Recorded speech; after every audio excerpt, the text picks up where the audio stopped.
La Grande Guerre, année après année, 1914.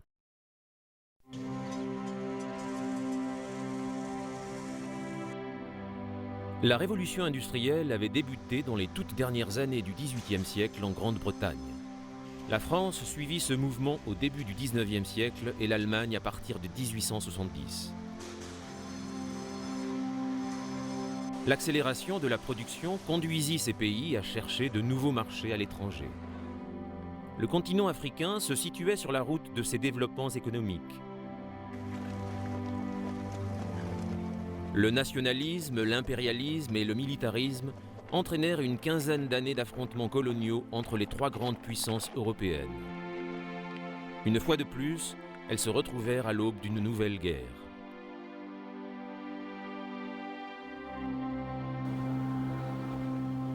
Certains chefs de gouvernement tentèrent de promouvoir la paix lors de congrès internationaux, comme le tsar Nicolas II de Russie qui, en 1899, rassembla les délégations de 36 gouvernements à La Haye dans le but de trouver le moyen d'apaiser les tensions et de limiter la course à l'armement.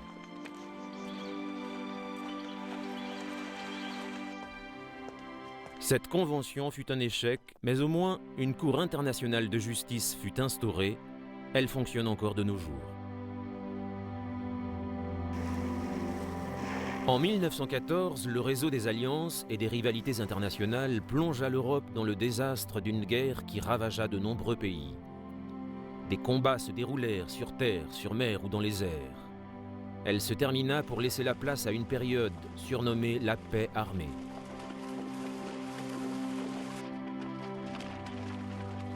Le résultat fut la disparition de 4 empires et la mort de plus de 15 millions de soldats et de civils. Il en ressortit un nouvel ordre mondial qui concernait une population immense.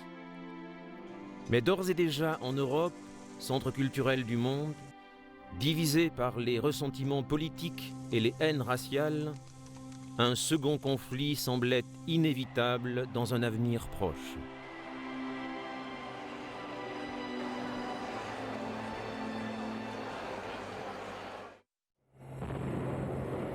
« 1914. Pourquoi la guerre ?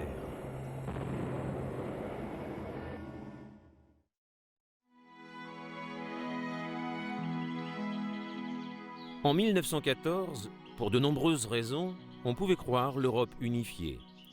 Les structures sociales et culturelles étaient similaires et les diverses monarchies étaient liées entre elles par le sang ou les mariages.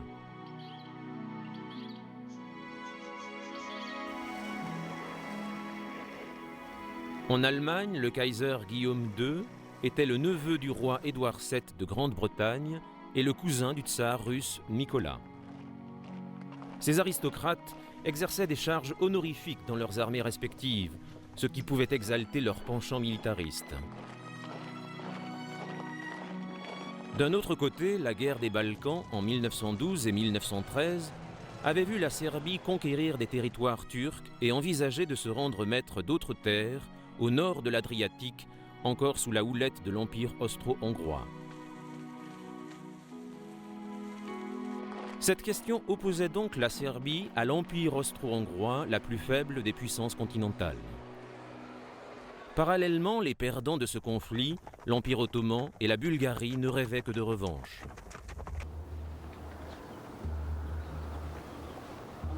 En Allemagne, le couronnement du nouvel empereur Guillaume II avait entraîné la chute du chancelier Bismarck et un changement de direction brutale de la politique étrangère du gouvernement. De plus, l'émergence rapide d'une Allemagne unifiée au cœur des nations industrialisées était une source d'inquiétude pour nombre d'entre elles.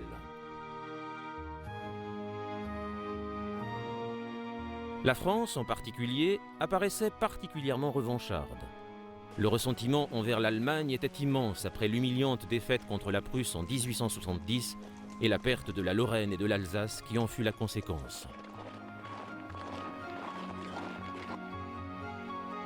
Le grand allié de la France, la Russie, voyait aussi dans l'émergence allemande une menace pour sa domination sur l'Europe centrale et de l'Est.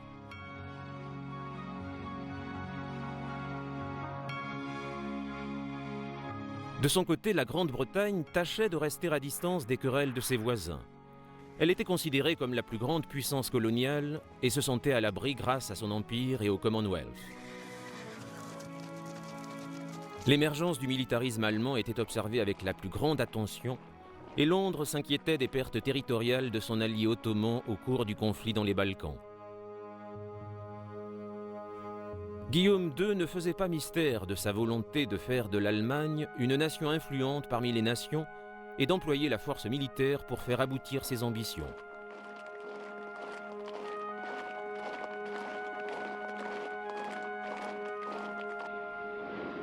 L'Allemagne avait des possessions accessibles seulement par voie maritime, et le Kaiser était profondément jaloux de la Royal Navy britannique. Il décida de créer une flotte qui pourrait égaler la flotte anglaise.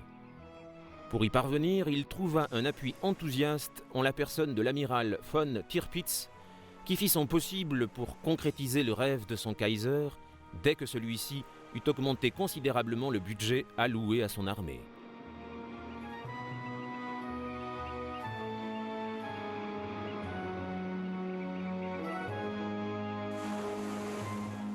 Ces faits rendirent les Britanniques méfiants, assez pour lancer en 1905 le cuirassé HMS Dreadnought, construit et mis à l'eau en 4 mois.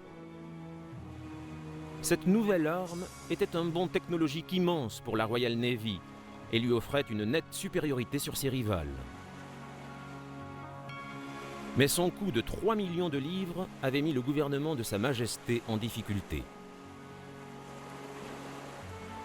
Son lancement fut une incitation à la course à l'armement, car toutes les marines du monde comprirent que le cuirassé était l'avenir de la puissance navale.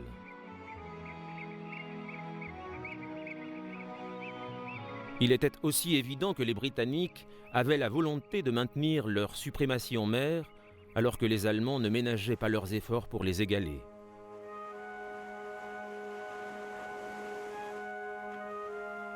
En 1913, lorsque la marine britannique lança un autre type de cuirassé, le type Queen Elizabeth, la surprise fut immense. Ce navire emportait des canons de 15 pouces, soit 380 mm, les plus gros du monde et qui bien sûr avaient une très longue portée.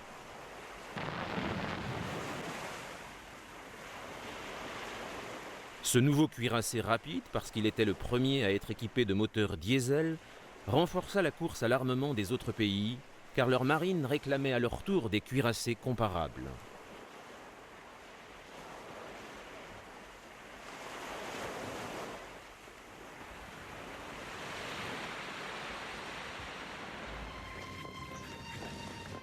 Les tensions étaient à leur paroxysme en Europe, exacerbées par la certitude que les futurs belligérants, considérés comme tels, avaient depuis longtemps établi des plans de guerre pour ne rien laisser à la chance et au hasard, comprenant des déplacements de troupes précis et un inventaire de cibles soigneusement choisis.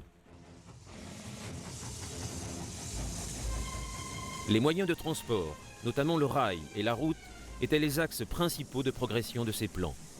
Lors de la guerre de 1870, les Prussiens étaient restés efficacement proches des voies ferrées et les utilisaient pour déplacer rapidement leurs troupes là où elles étaient nécessaires, alors que les trains français restaient coincés dans les gares, faute d'infrastructures.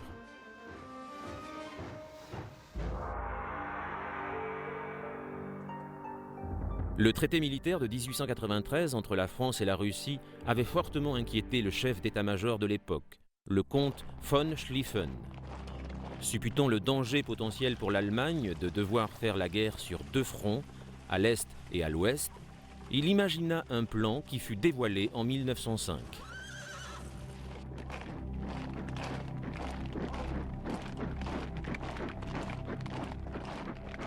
Ce plan détaillait minutieusement comment mobiliser 1 million d'hommes pour écraser la France en 42 jours. Ensuite, il devenait possible de se tourner vers l'Est pour défaire les Russes. Il était certain que la Russie mettrait plus de temps à se mettre en mouvement en raison de sa très grande superficie. L'élément clé pour le succès de ce plan était un assaut combiné depuis l'Est de la France, pendant que le gros des forces traverserait la Belgique et le Luxembourg pour arriver au nord-est de Paris.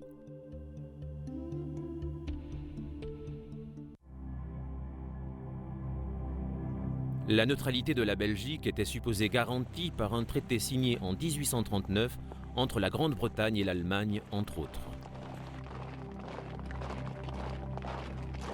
Au cours des années précédant la guerre, le successeur de Schlieffen, le général Helmut von Moltke, modifia le plan original du comte. Ce dernier était si hanté par son plan qu'avant de mourir, ses derniers mots furent « Ne pas oublier de renforcer le flanc droit ». L'information de l'existence du plan Schlieffen obligea les Français à se lancer frénétiquement dans des projets de planification. Le plan le plus important fut le 17e qui avait comme objectif prioritaire de récupérer l'Alsace et la Lorraine.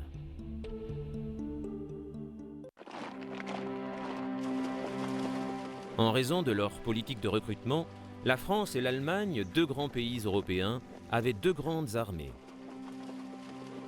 L'emploi de ces armées pour la conquête de colonies et l'existence de plans de guerre secrètes ne firent qu'accentuer les tensions et les frictions.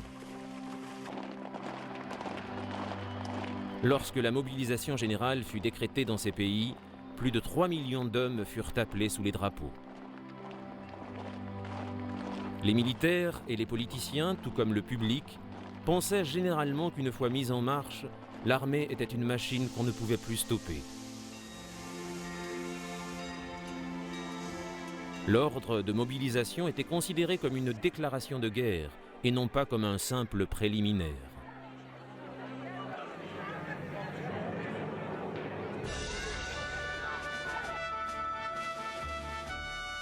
Tant de ressentiments étaient accumulés de part et d'autre que ce n'était qu'une question de temps pour qu'un événement vienne mettre le feu aux poudres et plonger l'Europe dans la guerre. Des deux côtés, on était certain que cette guerre ne durerait que quelques semaines, quelques mois tout au plus. Personne ne pouvait imaginer les 5 années d'affrontements et de destruction qui allaient suivre. L'étincelle eut lieu le 28 juin 1914.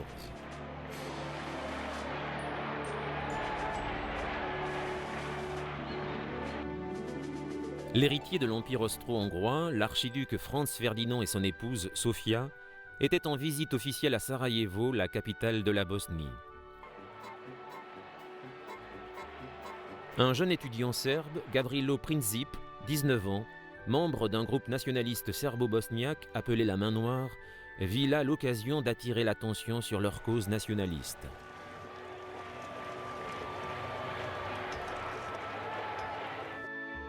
Lorsque la voiture du couple impérial passa devant lui, le jeune Gavrilo leva son pistolet et tira 2 fois, tuant Franz Ferdinand et sa femme.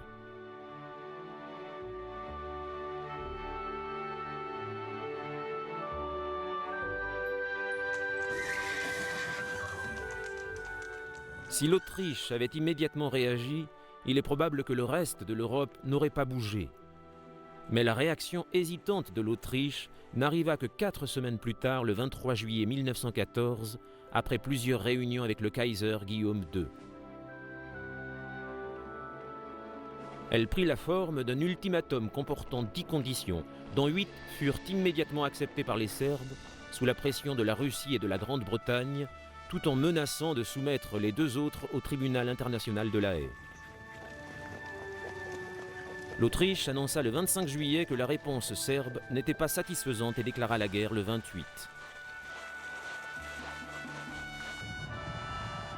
La réponse russe du tsar Nicolas II et de son ministre de la guerre, le grand-duc Nicolas, fut de mobiliser l'armée pour venir en aide à leurs alliés serbes.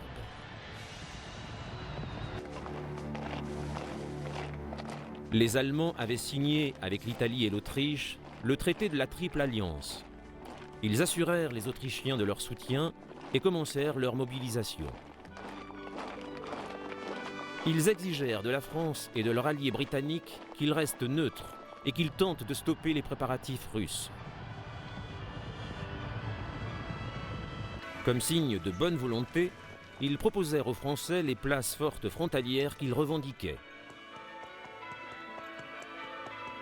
La France refusa et proclama la mobilisation générale dans les dernières heures du 31 juillet.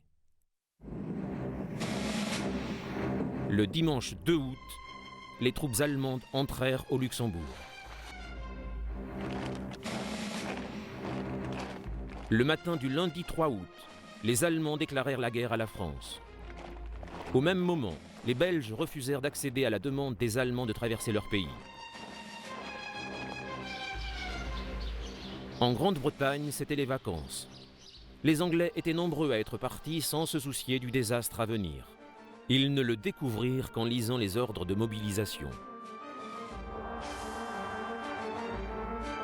Le mardi 4 août, l'armée allemande déclara la guerre à la Belgique et le plan Schlieffen fut mis en action.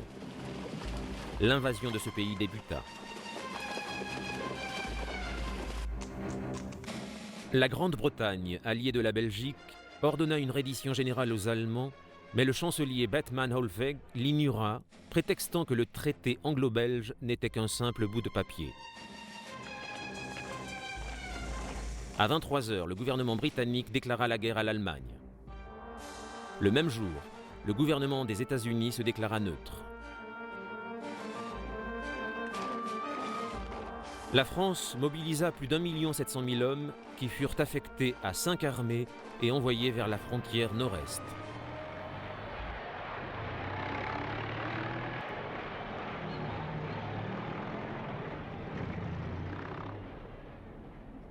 L'Allemagne envoya 1 500 000 hommes sur la frontière entre la Belgique et la France et donna l'ordre aux croiseurs Goeben et Breslau d'attaquer les ports de l'Algérie française. 200 000 hommes furent envoyés en Prusse orientale en prévision d'une offensive russe.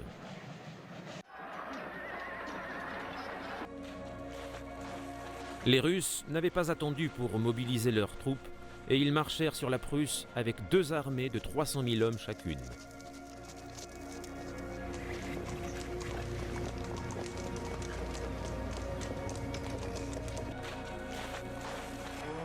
Leur armée étant plus petite, les Britanniques ne mirent pas longtemps à organiser et à envoyer en France leur corps expéditionnaire. 2 bataillons et une division de cavalerie qui se montaient à 150 000 hommes. Ils arrivèrent en France le 7 août et marchèrent sur la Belgique pour prendre leur position autour de Mons.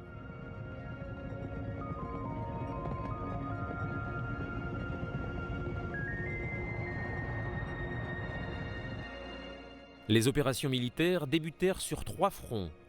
Le front ouest, ou franco-belge, le front sud, ou front serbe, et le front est, ou front russe.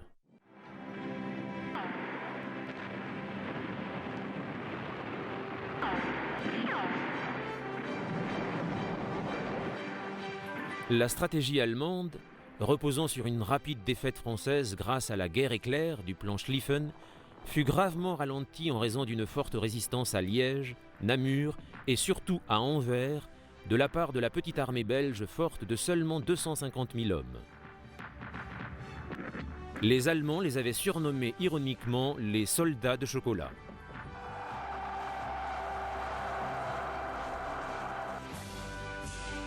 Les soldats du Kaiser furent forcés d'utiliser l'artillerie lourde et en particulier les nouveaux très gros mortiers pour écraser les forteresses belges.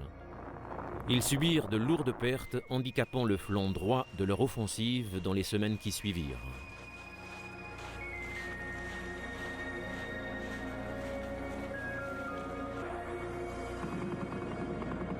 La plus importante campagne de la guerre commença avec les batailles sur la frontière du front ouest le 8 août 1914.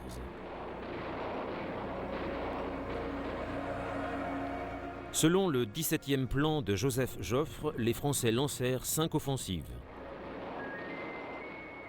La première avait pour objectif la ville de Mulhouse en Alsace et était conduite par le général Paul Pau.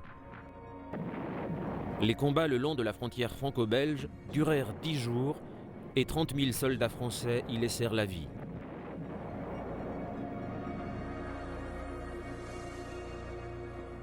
Les batailles de Mulhouse, de Lorraine, des Ardennes, de Charleroi et de Mons commencèrent pratiquement simultanément.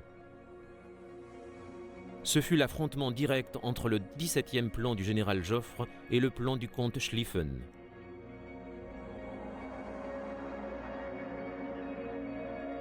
Les Français marchèrent pour leurs premiers assauts, couleurs levées, musique et baïonnettes au canon.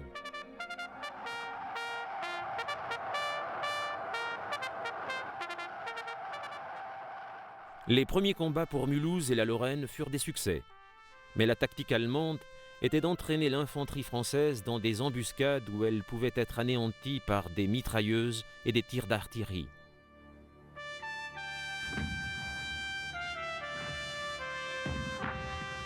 Les Allemands réussirent alors leur contre-attaque et les Français furent repoussés jusqu'à leur position de départ.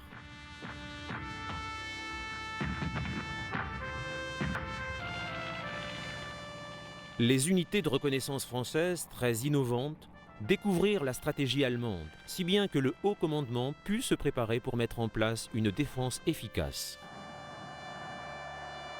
Pendant ce temps, les Allemands lancèrent une contre-attaque en Lorraine et dans les Ardennes. C'est une zone forestière impraticable qui s'étend des deux côtés de la frontière au nord de Metz.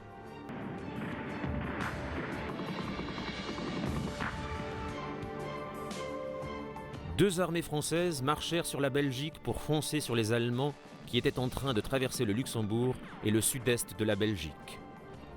Dans les batailles qui suivirent, les Français, en sous-nombre, subirent des pertes sévères. La 3e armée du général Ruffet et la 4e armée du général Fernand de Langle furent pratiquement balayées. Ils furent forcés de battre en retraite jusqu'à leur position entre la Meuse et la Marne, leur flanc droit s'appuyant à la forteresse de Verdun.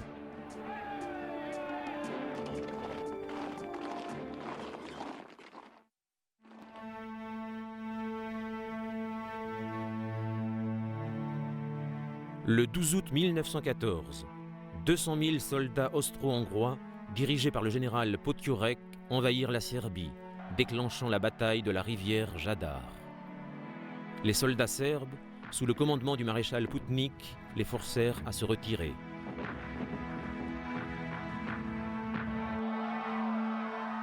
Le 16 août, un peintre médiocre né en Autriche, Adolf Hitler, se porta volontaire pour combattre avec l'armée allemande où il fut affecté comme estafette.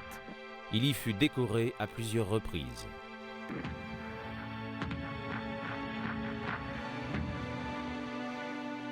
Le 23 août, le gouvernement japonais déclara la guerre à l'Allemagne et à l'Empire austro-hongrois et lança une attaque contre Tsingtao, une colonie allemande en Chine.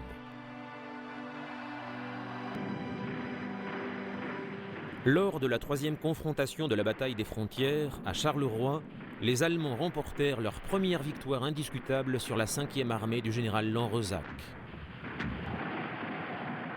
Le général Lanrezac avait anticipé que les Allemands allaient se retrancher en Belgique. Mais son supérieur, le général Joffre, lui donna l'ordre de prendre position entre les rivières Sambre et Meuse afin de stopper la principale avancée allemande. Alors que l'affrontement était en cours, les Allemands pilonnèrent la ville et la garnison de Namur et la cité tomba le 25 août 1914.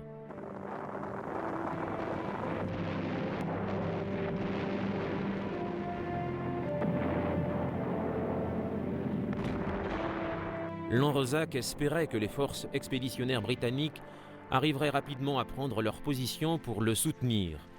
Mais les Allemands furent plus rapides et s'emparèrent de 2 ponts sur la Sambre, une action qui bloqua les troupes françaises.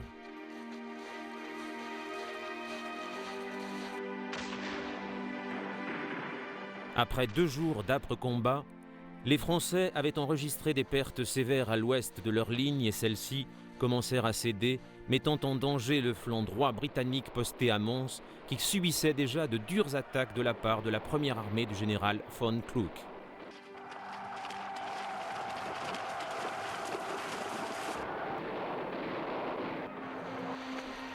Lanrezac et les restes de sa 5e armée furent forcés de reculer, ce qui sauva probablement cette armée française d'une destruction totale.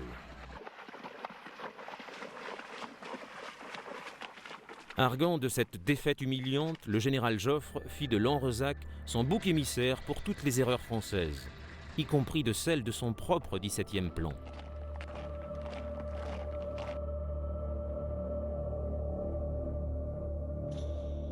Les Britanniques avaient déployé 2 corps d'infanterie à une vingtaine de kilomètres à l'est et à l'ouest de Mons, face au canal, leur pointe est pratiquement au contact de la 5e armée en train de reculer.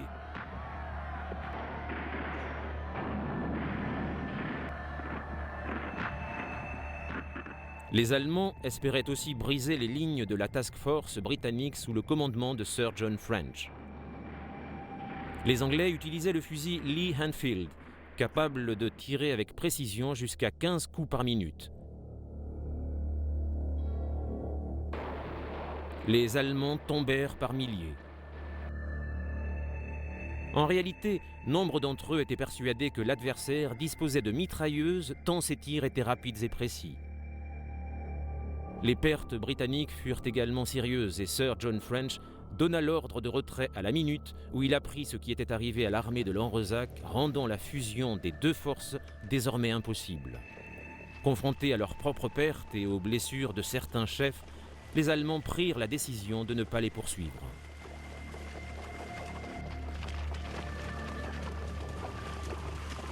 Après cette défaite, les Britanniques et les Français reculèrent jusqu'aux environs de Paris.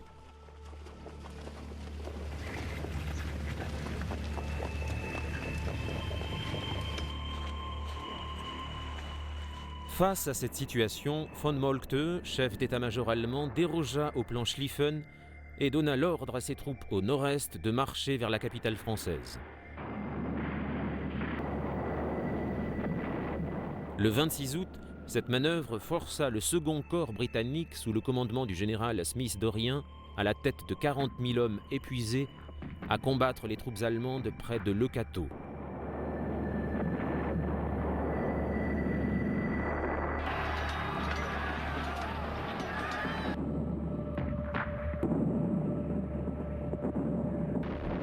La capacité de tir de l'infanterie britannique se montra à nouveau à son avantage et l'avancée allemande fut ralentie assez de temps pour que les Alliés se réorganisent et arrivent à envoyer la 5e armée française du général Louis Franchet soulager la pression subie par les Britanniques en attaquant puis en stoppant quelque temps les troupes du général von Bülow.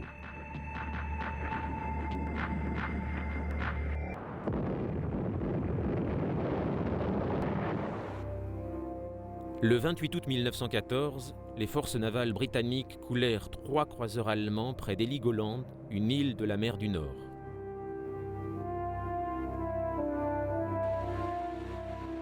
Au cours de cette action, les Britanniques se trouvèrent eux-mêmes en danger car en sous-nombre face aux navires allemands.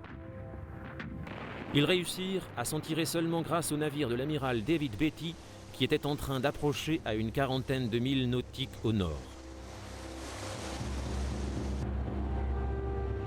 Les Allemands perdirent 1200 marins contre seulement 35 pour les Britanniques. Conséquence de cette opération, Beatty avait renforcé sa réputation de grand stratège naval.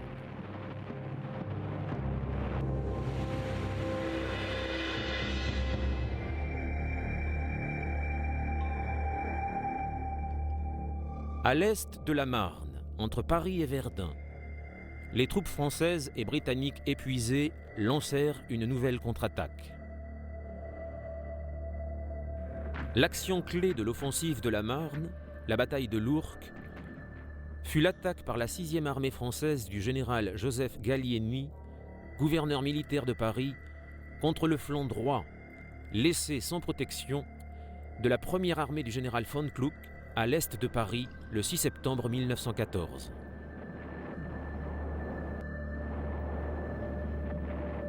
Le flanc droit allemand mal défendu laissa une brèche d'une trentaine de kilomètres dont les Alliés profitèrent rapidement.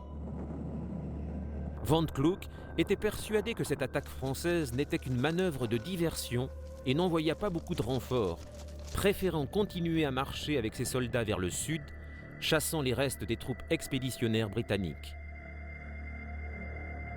Le 7 septembre, il réalisa son erreur et donna l'ordre à ses troupes de faire demi-tour et de franchir la Marne pour se diriger vers l'ouest afin d'engager la 7e armée française du général Michel Monoury, surpris par l'attaque allemande.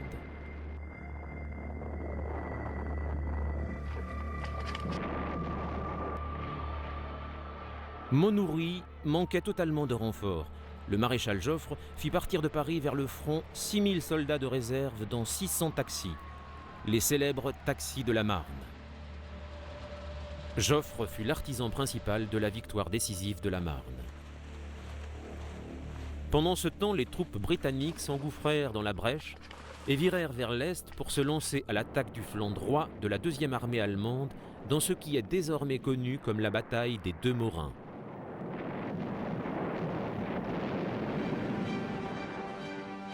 Le 8 septembre, la brèche fut élargie par une attaque surprise de la 5e armée de Ferdinand Foch contre la 2e armée allemande de von Bülow.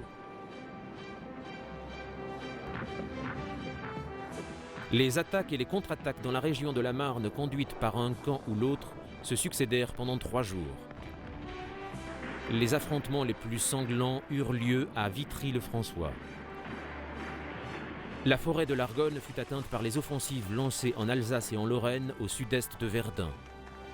Craignant la possibilité d'une offensive britannique majeure sur son flanc le plus faible, le chef du haut commandement allemand, Helmuth von Moltke, donna l'ordre à Kluck de reculer ses troupes jusqu'à une ligne entre Noyon et Verdun le long de l'Oise.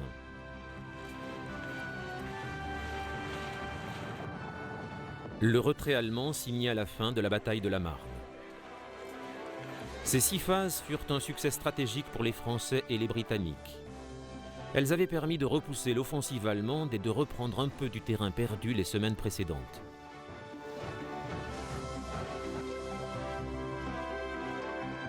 Les espoirs allemands de parvenir à mettre un terme à la guerre rapidement sur le front ouest, ainsi que l'escomptait le plan Schlieffen, étaient annihilés. Leur pire cauchemar, la guerre sur 2 fronts, était devenue une réalité.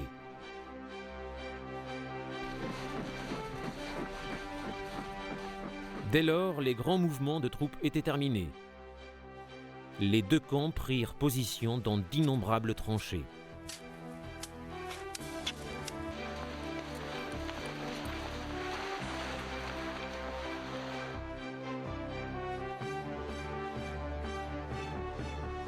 Ces combats avaient coûté cher aux 2 armées. Les Français avaient perdu 250 000 hommes, les Britanniques 13 000, les Allemands 220 000.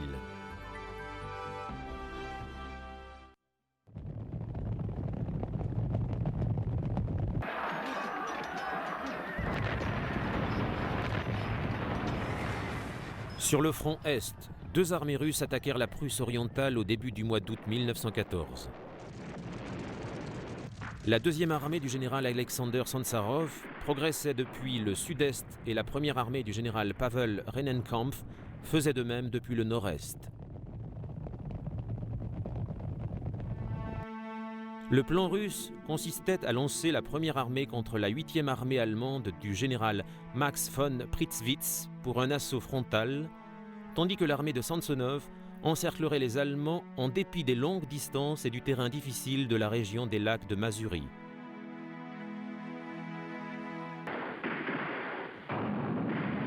L'opération commença convenablement, mais Rennenkampf détestait Samsonov et leur vendetta personnelle finit par aboutir à une désastreuse défaite pour les Russes à Staloupönen où ils perdirent 3000 hommes. Le 20 août, le général Max von Prittwitz fut relevé de ses fonctions et remplacé par le général Paul von Hindenburg. On affecta à la tête de son état-major le très agressif Erich Ludendorff, l'homme qui s'était emparé de Liège en Belgique. Les Allemands connaissaient la rivalité entre les 2 commandants russes. Après avoir intercepté un message radio envoyé aux 2 armées, ils avaient une idée précise de tout leur plan.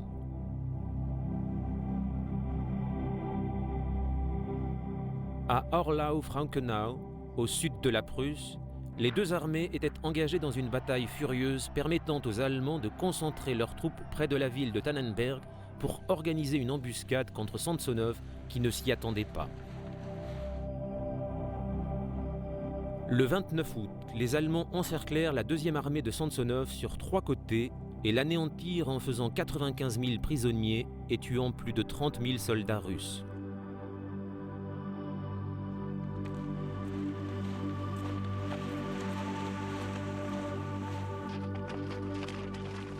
Ceci amena les Alliés à abandonner l'idée d'une invasion de la Prusse orientale et fit naître de sérieux doutes en France et en Angleterre à propos des capacités réelles de l'armée russe.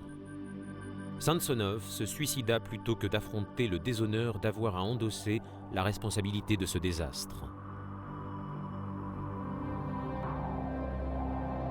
La victoire de Tannenberg est à l'origine de la réputation des deux généraux allemands, Paul von Hindenburg et Erich Ludendorff, qui allaient jouer un rôle essentiel au cours de la guerre.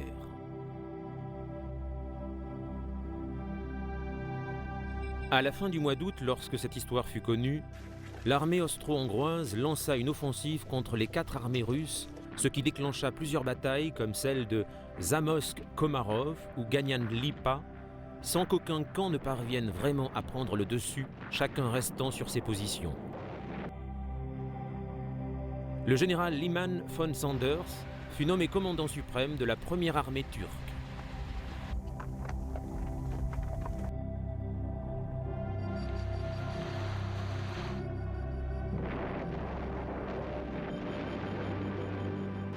Les batailles du premier mois de guerre avaient particulièrement entamé les troupes du corps expéditionnaire britannique. Le ministre de la guerre anglais, Lord Kitchener, pensait que la guerre durerait au moins 3 années et qu'elle ne serait certainement pas finie à Noël. Pour lui, il était devenu essentiel de recruter beaucoup plus de soldats.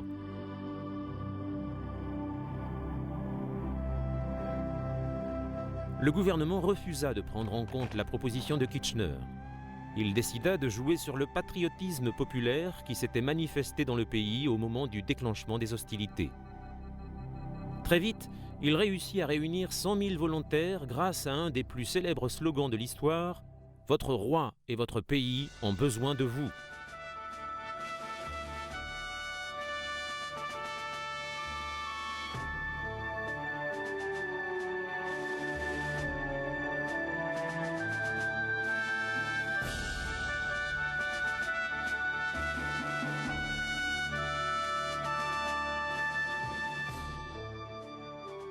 Les hommes se précipitèrent en masse dans les bureaux de recrutement et grâce à ce succès, Kitchener fut autorisé à relever la limite alors fixée à 100 000 hommes.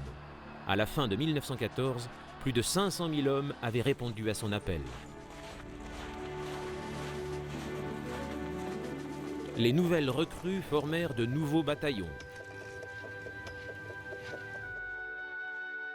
À la fin de la guerre, certains régiments britanniques avaient plus de 40 bataillons souvent constitués d'hommes qui partageaient des liens ou qui venaient des mêmes villes ou villages.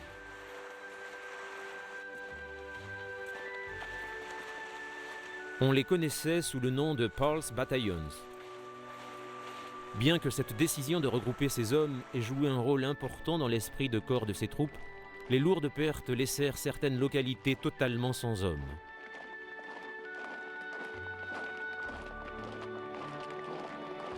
Les principaux problèmes de la nouvelle armée de Kitchener étaient l'équipement, les vêtements et l'entraînement. La plupart des officiers avaient été envoyés en France, si bien que l'aide des vétérans était acceptée avec enthousiasme, même si leurs connaissances étaient dépassées.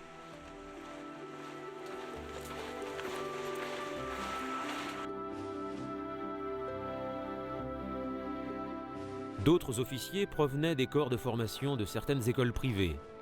Ils étaient affectés à des fonctions provisoires et on les connaissait sous le nom des Regulars, mais plus souvent sous le sobriquet des chevaliers provisoires.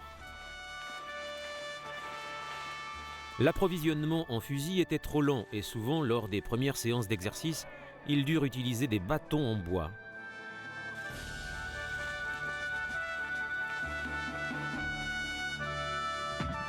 En France, les troupes expéditionnaires étaient confrontées à une nouvelle sorte de guerre. Les lignes parallèles de tranchées avec leurs lignes de communication et les défenses en barbelés transformèrent une partie du paysage français en s'étendant de la frontière suisse jusqu'à la mer du Nord en Belgique en un front continu sur 750 km.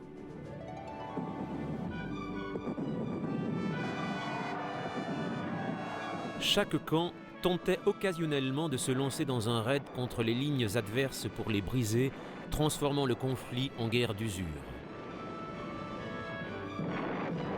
Les soldats devaient prendre position sur les pentes arrière des collines car creuser des tranchées sur les faces avant en faisait des cibles faciles pour les artilleurs ennemis.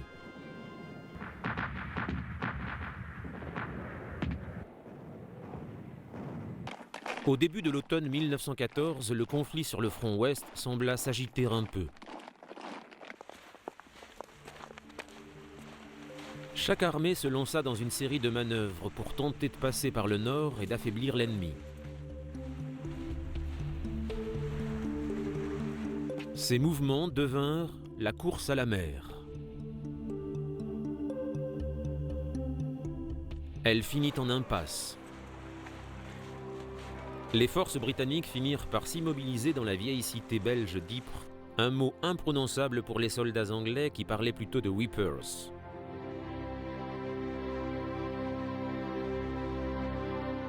Ce nom allait devenir un mot de plus pour parler de mort et de destruction, car l'une des pires batailles de tout le front ouest allait s'y dérouler.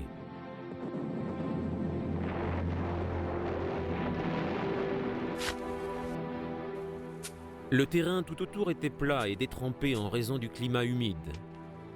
Il était impossible de drainer les tranchées ou de les creuser un peu plus profond sans qu'elles ne se remplissent d'eau. Les terres les plus hautes avaient été prises par les Allemands, laissant les positions britanniques si exposées aux tirs ennemis qu'ils durent dresser des écrans de toile pour masquer les mouvements des troupes.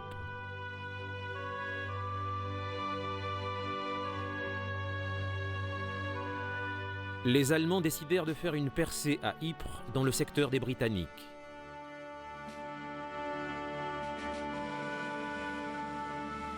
Ces derniers savaient qu'il n'y avait aucune troupe de réserve derrière eux, ce qui signifiait que si les Allemands parvenaient à percer leur ligne, ils pouvaient s'emparer des ports de la Manche, ce qui empêcherait le débarquement de nouveaux soldats et de tout l'approvisionnement en provenance de Grande-Bretagne.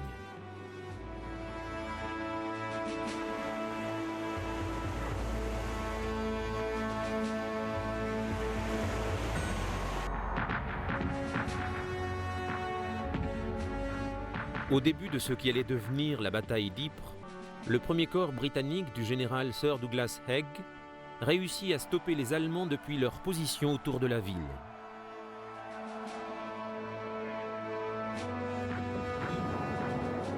Mais leur contre-attaque s'enlisa et tourna à la déroute lorsque des fortes pluies détrempèrent les terres basses des Flandres en un véritable marécage rempli de milliers de corps de soldats des deux camps.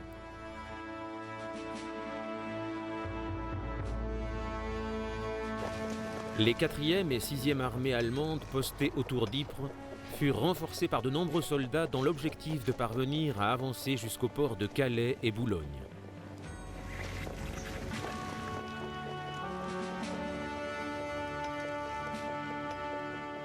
Des soldats et des pièces d'artillerie supplémentaires furent engagés lors de la nouvelle offensive allemande à la fin du mois d'octobre 1914, mais la résistance des Français et des Britanniques fut féroce.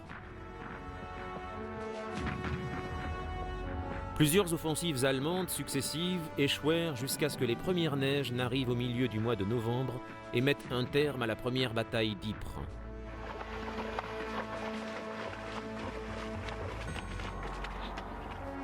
Le Kaiser avait donné l'ordre à ses troupes d'écraser la méprisable et démodée armée du général French. Depuis lors, être méprisable et démodé est une marque ironique de respect.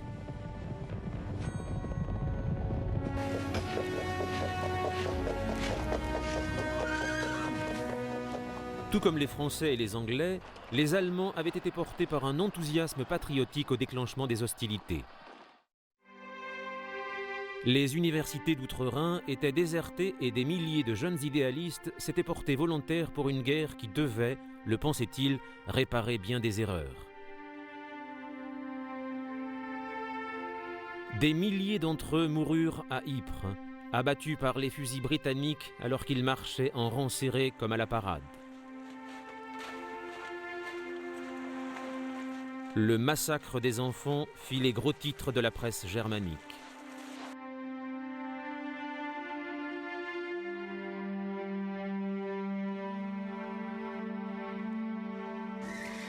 Les deux camps, épuisés et frustrés par leur tentative de percée, s'arrêtèrent pour panser leurs plaies. Certains soldats eurent droit à quelques jours de permission, mais il était désormais évident que la guerre ne serait pas terminée à Noël. En 1914, l'armée autrichienne attaqua 3 fois la Serbie. Elle fut repoussée les 3 fois. Au début du mois de novembre, la base allemande de Tsingtao, en Chine, se rendit aux Japonais.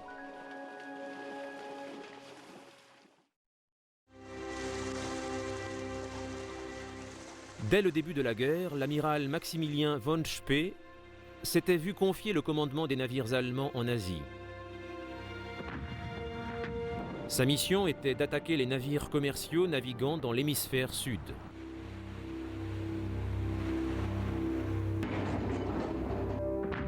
La flotte de Spee comprenait les croiseurs blindés Scharnhorst et Gneisenau, ainsi que 3 croiseurs légers, tous flambant neufs et rapides.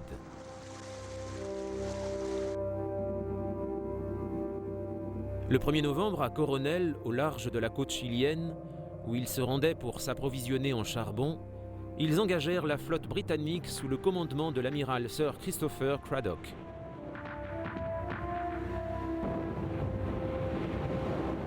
Les Anglais subirent une sévère défaite. Plusieurs navires et leurs équipages furent perdus, tout comme leur amiral.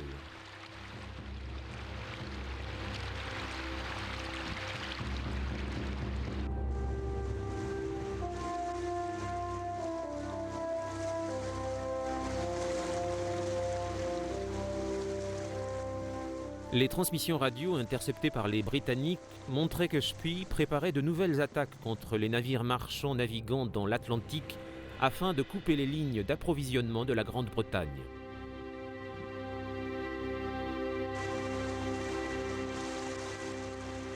Le haut commandement britannique envoya promptement une flotte sous la responsabilité du vice-amiral Sir Frederick Sturdy vers l'Atlantique Sud afin de stopper les navires allemands.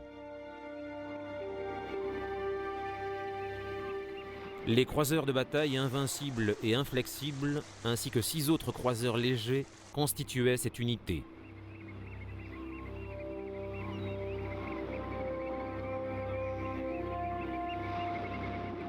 Le plan de Spee comprenait la destruction des réserves de charbon et des installations radio de Port Stanley au Malouines.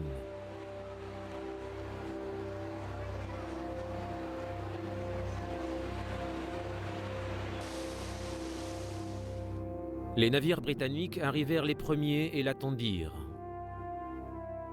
Lorsque Spee constata l'importance du détachement de la Royal Navy, il ordonna à ses navires de faire demi-tour et il fut pris en chasse par l'Inflexible et l'Invincible.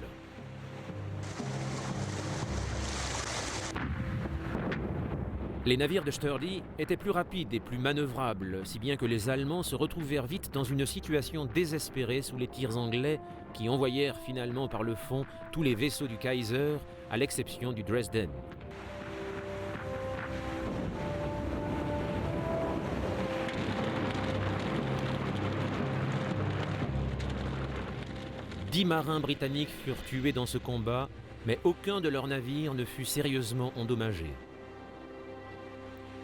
2200 marins allemands disparurent ou se noyèrent au cours de cet affrontement. Ce fut une revanche totale.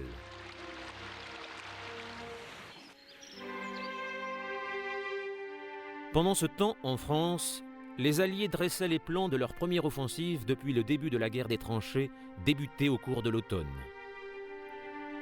Les positions étaient plus ou moins solidement tenues, mais le maréchal Joffre, chef suprême des armées françaises, avait la volonté de mettre un terme rapide au conflit. L'offensive devait être lancée tout au long de la ligne des tranchées qui courait de Nieuport, en Belgique, jusqu'à Verdun, en passant par les régions de l'Artois et de la Champagne.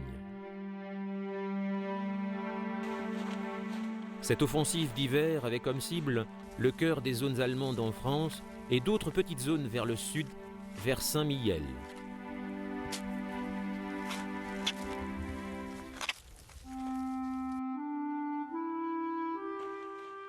Le plan de Joffre était de frapper fort les Allemands en les surclassant du nord au sud.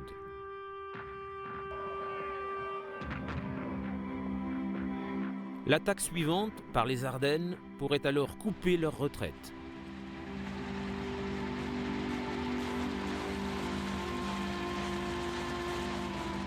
Une série d'assauts de petite ampleur commença le 10 décembre.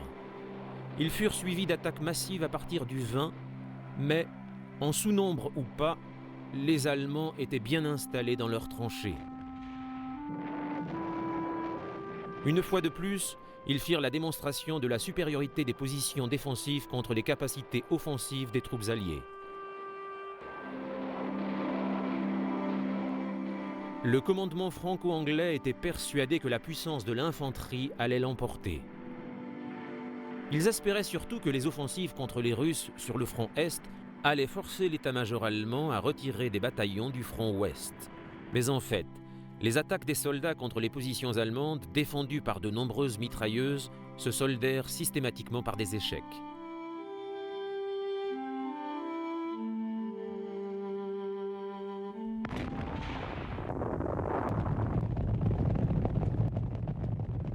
Vers mi-novembre, la 9e armée du général Mackensen écrasa la première armée russe du général Rennenkampf et encercla la 2e dans la ville de Lodz.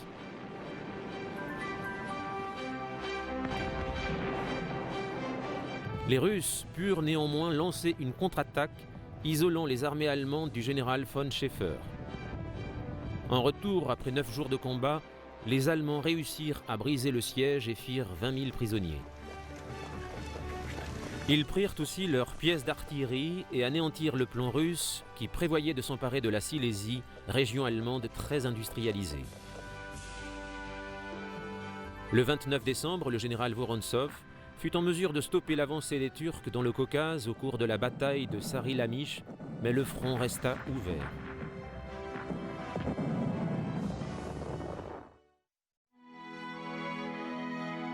Noël approchait et les pensées des soldats au fond des tranchées, dans les deux camps, allaient vers leur foyer. L'optimisme du mois d'août, quand tout le monde pensait que la guerre serait courte, laissait la place à la certitude que ce serait plus long que prévu.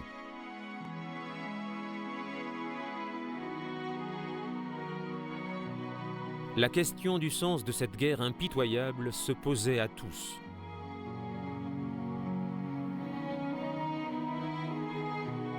Le jour de Noël, des soldats des deux camps quittèrent leurs tranchées et se rencontrèrent au milieu du No Man's Land pour partager quelques cigarettes et échanger leurs vœux.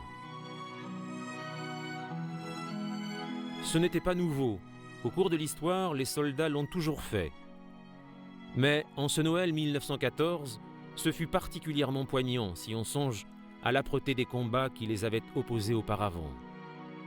Les officiers de haut rang tentèrent de mettre un terme à ces fraternisations, mais le miracle de Noël dura toute la journée pour certaines sections. Certains allèrent même jusqu'à planter des arbres de Noël autour des lignes de tranchées.